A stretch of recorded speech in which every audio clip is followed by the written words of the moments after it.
está se mostrando como previsto. Vamos mudar aqui o nosso foco, vamos para os bastidores da política, porque o Tiago Gomes já está posicionado. Bom dia, Tiago. Bom dia, Thaís, bom dia, Marcos. Bom dia, Tiago. Bom dia a todos que estão acompanhando. Olha, nós vamos continuar falando sobre essa situação envolvendo a Câmara de Vereadores de Maceió, porque hoje foi publicado no Diário Oficial do município de Maceió uma portaria que foi assinada pelo presidente da Câmara de Vereadores, vereador Chico Filho, que é do PL, cumprindo a ordem judicial que foi expedida pela primeira zona eleitoral aqui de Maceió, que determina o afastamento de um vereador da atual legislatura e também de alguns servidores ligados a este vereador. Essa portaria foi publicada no Diário Oficial do município, na edição de hoje, vocês podem conferir na tela aí para vocês.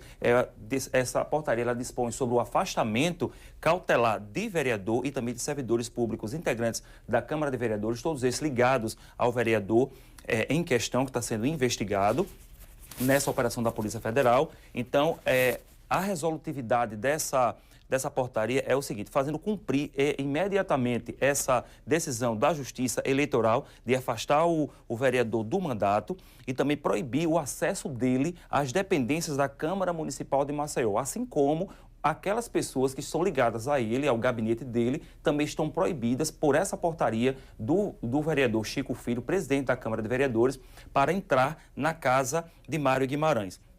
Eles também são orientados, os servidores da casa são orientados a não manter contato com essas pessoas que estão sendo investigadas, tanto o vereador como também essas pessoas que estão sendo alvo dessa operação da Polícia Federal, até que se desdobrem até que tenha outro tipo de repercussão, outra decisão judicial. Por enquanto, essa é a medida tomada pela Câmara de Vereadores. O advogado falou agora há pouco que estão aguardando realmente uma posição da Câmara de Vereadores em relação à suplência, porque agora com a vacância que já foi estabelecida, né? Com essa portaria aqui publicada no Diário Oficial, está estabelecida então a vacância do cargo, mas não há uma portaria no Diário Oficial do município de hoje convocando o suplente, que seria imediatamente o Caio Bebeto, que também é do PL. Então, pode ser que a partir de agora, depois dessa medida tomada pelo vereador Chico Filho, pode ser que então venha depois essa portaria convocando o suplente, já que é uma questão de naturalmente, né, uma questão automática mesmo. Há o afastamento, tem que ter a convocação do suplente. Eu queria só fazer uma distinção, Thaís, e fui procurado por alguns servidores públicos efetivos da Câmara, né? Porque, naturalmente, quando a gente fala servidores públicos, integrantes do poder, parece que a gente está falando dos servidores efetivos, tá? No conceito do que é o servidor público, é quem trabalha, obviamente, em qualquer órgão público e serve ao público. E nessa consideração tem quem tem cargo comissionado e quem é concursado e efetivo. Nenhum servidor concursado e efetivo da Câmara foi afastado. Só foram afastados os servidores nomeados pelo próprio vereador Ciderlano Mendonça na condição de cargos de confiança. Isso.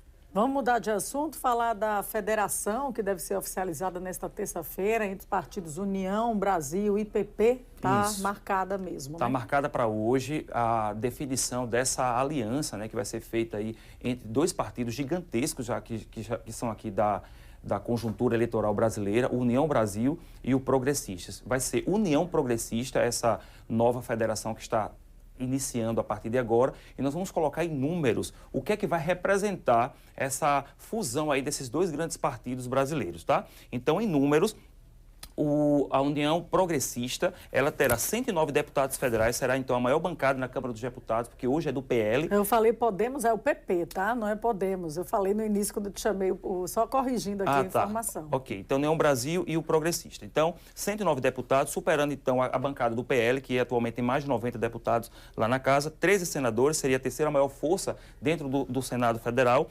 1.336 prefeitos em todo o Brasil, o maior número de prefeituras, superando o PSD. Nós falamos aqui que o PSD teve o maior número de prefeitos na última eleição, 889, mas com essa junção dos dois partidos, supera então mais de 1.300 prefeitos em todo o Brasil. 6 governadores, E aí a questão do fundo eleitoral e o fundo partidário, né? Que aí interessa muito os partidos. Então, essa união aí vai representar a maior fatia de fundo eleitoral e fundo partidário. O fundo partidário é aquele que todo mês, todo ano, os partidos recebem. E o fundo eleitoral que no período da eleição eles recebem, então, para tocar a campanha. Então, a União Progressistas, na eleição de 2026, vai ter, então, a maior fatia da distribuição desses recursos para as campanhas eleitorais. Um detalhe importante é que o ex-presidente da Câmara, né, o alagoano Arthur Lira, tem muita relevância nessa aliança que foi feita agora também com a União Brasil. E é bom lembrar que, na atualidade, Arthur Lira continua mantendo um bom relacionamento com o governo federal. Então, essa união progressista, ela também nasce com o aval aí do próprio governo federal, que estava muito preocupado com a expectativa de sofrer embates maiores com o PL e travar pautas também de seu interesse lá no Congresso. Isso. Nós temos outra cartela também, Thaís e Marcos, só para reforçar como é que vai ficar a situação em Alagoas dessa União Progressista.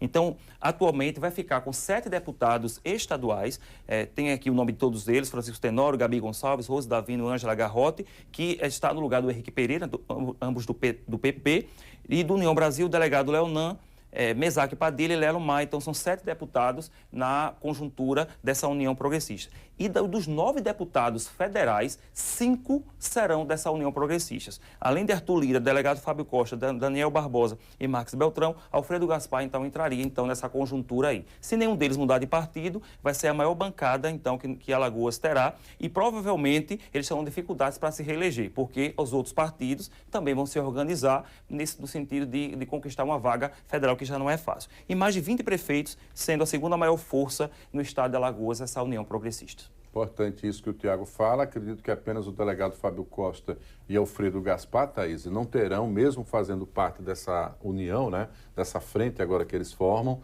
com pautas do governo, né? Tanto que Alfredo Gaspar, semanalmente, tem sempre um vídeo ali dando uma cutucada também no governo federal, assim como o também deputado federal, delegado Fábio Costa. E a movimentação de outros blocos políticos também vem acontecendo. A exemplo do PSDB e agora sim o Podemos, né?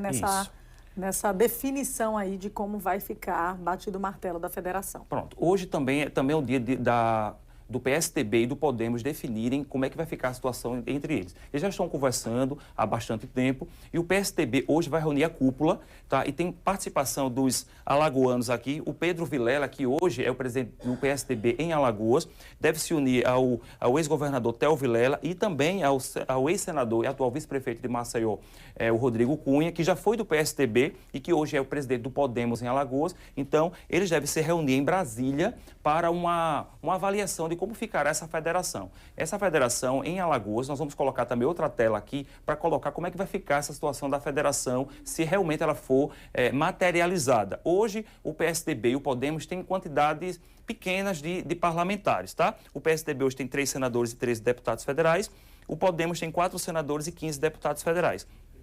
Nesse caso, a federação poderá se chamar de moderados. Se o nome não for outro, né, na conjuntura aí das discussões, mas o fato é que se o moderados realmente dessa federação PSDB-Podemos se efetivar mesmo, vai ficar com 7 senadores e 28 deputados federais, que não é um número pequeno, é um número razoável, considerável, né? Demonstra que o partido realmente quer se efetivar. O PSDB em Alagoas está em frangalhos, está em migalhas mesmo, quase nada de números aqui em Alagoas. Então, nesse caso, é como se fosse uma sobrevivência política, tanto do Podemos como do PSDB, que já teve muita história, já foi presidente da República, né? Já teve governador de Alagoas, já teve prefeito de Maceió e agora não tem mais quase nada. Vamos finalizando aqui nos nossos bastidores com o Tiago Gomes. Tiago, obrigada. Te agradeço. Até amanhã, tá? Até amanhã Estaremos aqui no mesmo bate-local e bate-horário. Mas, por enquanto, a gente encerra essa edição.